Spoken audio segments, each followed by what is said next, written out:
μπορούμε να κρατήσουμε τον τόπο όρθιο. Δεν μπορούν να μας παρακάμψουν, ούτε να μας παραβλέψουν. Όλοι αυτοί που απεργάζονται με τον ένα ή τον άλλο τρόπο να οδηγήσουν τον τόπο αυτό στην καταστροφή, ξέρουν πολύ καλά ότι εφόσον υπάρχουμε εμείς, εσείς, οι εκατοντάδες χιλιάδες που είναι σαν και εμάς έξω από εδώ, έξω από το χώρο μας εδώ, είναι στα σπίτια τους τώρα γιατί κουράστηκαν από όλα αυτά τα πολιτικά. Σήμερα έχει 5 πολιτικές συντρώσεις. Πιστεύω ότι είναι η μεγαλύτερη και είμαστε βέβαιοι. Λοιπόν, λέγαμε ότι εφόσον υπάρχουμε εμείς, ο τόπος θα μείνει όρθιος. Το κατάλαβα πολύ πιο έντονα αυτούς τους 2-3 μήνες που η προσβασιμότητα των ιδεών και των αρχών μας στον κόσμο ήταν τόσο μεγάλη, ήταν τόσο εύκολη θα έλεγα, ήταν εξαιρετική και έβλεπαμε πόση λαχτάρα ο κόσμος θέλει να αντικαταστήσει αυτό το σάπιο με κάτι υγιές. Και δεν υπάρχει τίποτα πιο υγιές σήμερα, πιο σίγουρο, πιο εγγυημένο που να εγγυάται την πορεία αυτού του τόπου από το σύνδεσμο εθνικής ενότητας. Αυτό το μείγμα των ανυποχώρητων στρατιωτικών και των καλών πολιτών πατριωτών των άλλων. Δεν σας είπα όμως τίποτα για τα προγράμματα. Θα σας πω επιλεκτικά κάτι. Αν και το καλύτερο που θα μπορούσα να πω και το μόνο είναι ότι από προγράμματα έχουμε χορτάσει. Εκείνο που μας λείπει είναι η αξιοπιστία αυτών που θα εφαρμόσουν τα προγράμματα. Και οι στέρεοι άνδρες, θα έρθω και στις γυναίκες, και οι στέρεοι άνδρες και γυναίκες που απαρτίζουν, που συγκροτούν αυτόν τον οργανισμό και όλοι εμείς, όλοι εσείς, εγγυόμαστε τουλάχιστον ότι αυτά τα προγράμματα έχουμε την δύναμη και την τόλμη να τα εφαρμόσουμε. Δεν αποτελούν απάτη. Ας πούμε κάτι. Υπάρχει ένας εθνικός σχεδιασμός. Ένας εθνικός σχεδιασμός εμπρότης επανακίνησης κάθε παραγωγικής δραστηριότητας στον τόπο. Η ελληνική ύπαιθρος, αυτή που κράτησε αυτό που λέμε Ελλάδα ανά τους αιώνες, θα πρέπει να αναζωογονηθεί. Η ελληνική ύπαιθρος είναι το πρώτο μας μέλημα. Θα δώσουμε τέτοια κίνητρα προς τους πολίτες των μεγάλων αστικών κέντρων που θα γυρέψουν να ξαναπάνε στις πατρίδες τους. Η ελληνική ύπαιθρος πρέπει να ξαναβρει το μεγαλείο που είχε παλιότερα. Ο τόπος αυτός στηρίχθηκε ανά τους αιώνες στα εθνικοθρησκευτικά του πανηγύρια. Στην παράδοσή του έχει παγκοσμίως το πλουσιότερο την πλουσιότερη πολιτιστική κληρονομιά.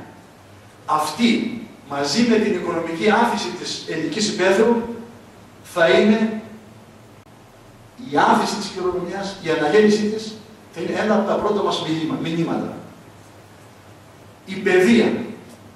Η παιδεία η οποία καταδικάστηκε να πελαγοδρομεί ανάμεσα σε αμορφωσιά και σε σχέδια και σε μοντέλα και σε αλλαγές προγραμμάτων από υπουργό σε υπουργό, η οποία διώκεται στην ουσία, η οποία οδηγεί τα παιδιά στα φροντιστήρια. Αν πάτε τώρα στα σχολεία, θα γίνουν όλοι στα φροντιστήρια.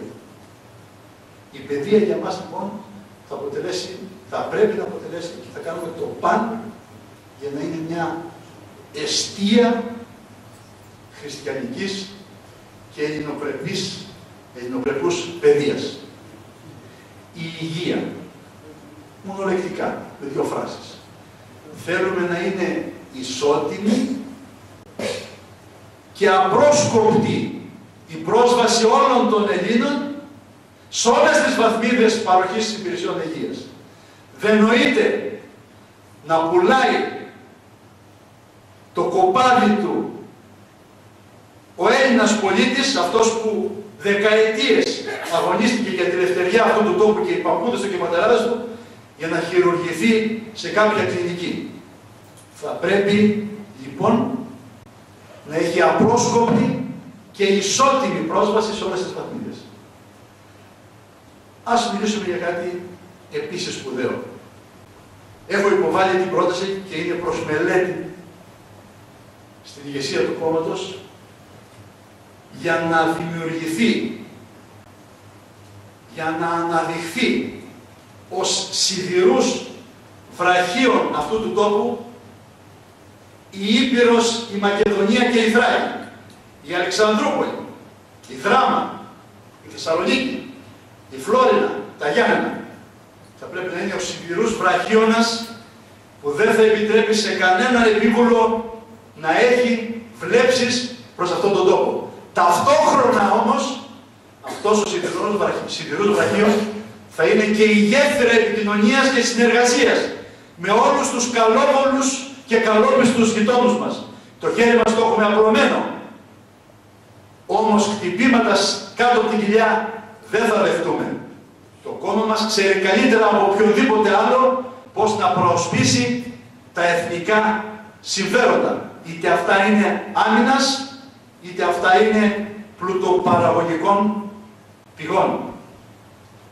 Φίλοι μου, δεν ξέρω αν τα θυμηθήκα όλα όσα είχα στα χαρτιά. Τα όσα σας είπα, τα είπαμε αυτοεμιτισμό, αυτά που νιώθω μέσα μου, αυτά που πιστεύω, αυτό που πιστεύω ότι πιστεύετε όλοι σας και καλούμαστε σε αυτόν τον αγώνα όλοι μας. Δεν πρέπει να μείνει κανένας αμέτωχος. Κανενός η συνείδηση δεν θα είναι ήσυχη αν ο τόπος δεν βρει το δρόμο του. Αν ο τόπος δεν σταθεί όρθιος. Και για να σταθεί όρθιος θα πρέπει όλοι μας, όχι να ψηφίσουμε το Ζιόκο που αγαπούμε και ήρθατε όλοι εδώ και σας ευχαριστώ πάρα πολύ. Θέλω, επιθυμώ, το επιθυμείτε όλοι σας, φεύγοντας από εδώ, να βρείτε το γείτονα και ο γείτονας τον άλλο και ο άλλος τον παράλληλο την Κυριακή να δοθεί η δύναμη σε αυτόν τον κομματικό οργανισμό, τον πρωτόγνωρα ειλικρινή και τίμιο, να εκφραστεί για λογαριασμό σας στην επίσημη κοινοβουλευτική ζωή του τόπου. Τότε θα έχετε τη συνείδηση σας ήσυχη και τότε θα καταλάβετε πόσο υπερήφανοι πρέπει και μπορείτε να είστε υπηρετώντας αυτές τις ιδέες που στην πραγματικότητα πιστεύετε. Θα ήθελα να σταθώ και σε ένα άλλο σημείο. Ψάξτε στα ψηφοδέλτια όλων των κομμάτων όλης της Ελλάδος, ή τουλάχιστον όσο μπορώ να ξέρω εγώ, ας πούμε της περιοχής μας. Εάν θα βρείτε κυρίες του επίπεδου της συγκρότησης της ηθικής, των χριστιανικών αρχών και των πατριωτικών αρχών, της κυρίας Δώρας Βαλασίδου, αν θα βρείτε κυρίες της δραστηριότητας και της δυναμικής, της κυρίας Λατίνα Τάσας σε άλλα ψηφοδέλτια, πέστε μου το κάνω λάθος. Δεν κάνω λάθος. Εμείς τιμούμε και τιμούμαστε από την παρουσία εξαιρετικών κυριών στα ψηφοδέλτια μας. Θέλω να σας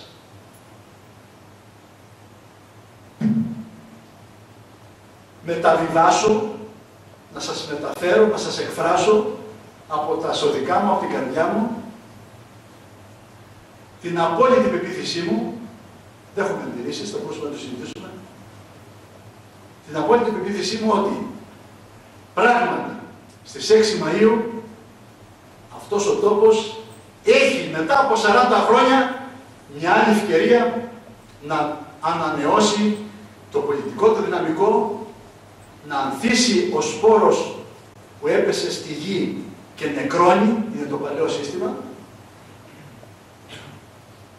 και να μπορέσει να βρει πράγματι το δρόμο της υπερηφάνειας, το δρόμο βεβαίως πρωτίστως της δημιουργίας, το δρόμο της αξιοπρέπειας, αυτά που τόσο δοκιμάστηκαν τα τελευταία χρόνια στον τόπο μας. Το ήθος, η εργατικότητα και η εντιμότητα απέλειπαν από αυτόν τον τόπο, όπως απέλειπαν και η τόλμη και η αρετή. Γι' αυτό χάνουμε την ελευθερία μας. Ευχαριστώ. Θα ήθελα να ακούσω δύο κουβέντες για το μεταναστευτικό πρόβλημα που έχουμε εδώ στην Ελλάδα και για την, σαν γιατρός, για την υπογεννητικότητα. Ευχαριστώ. Μάλιστα. Η υπογεννητικότητα στην Ελλάδα είναι γνωστή και έχει περάσει από το Κοινοβούλιο σαν πρόβλημα εδώ και μερικές δεκαετίες. Γιατί αυτοί που κάνουν τις στατιστικές και ξέρουν να τα μελετούν με προοπτικές στο μέλλον, ξέρουν πολύ καλά ότι το γεγονός ότι κάνουμε μόνο κανένα ή μεταβίας 2 παιδιά, οδηγεί πράγματι στην υπογεννητικότητα αυτή, οδηγεί πράγματι σε μαρασμό του ελληνικού έθνους. Θα γίνουμε σε λίγα χρόνια έθνος γερόντων, οφείλουμε να αναστρέψουμε αυτή την πορεία. Αυτό τώρα, σε συνδυασμό πράγματι με το άλλο θέμα που έθεσε ο εκλεκτός καπετάν Στρατής, έτσι δεν είναι, ο εκλεκτός καπετάν Στρατής, έρχεται να δυσχεράνει ακόμα περισσότερα τα πράγματα. Όπως εξελίσσονται, δεν έχω και την πληροφόρηση ίσως που θα έχουν μερικοί ίσως από μένα καλύτερα εδώ. Λέτε και είναι μεθοδευμένα όλα. Οδηγείται με μαθηματική ακρίβεια εδώ και μια πενταετία, γιατί αυτοί ξέρουν.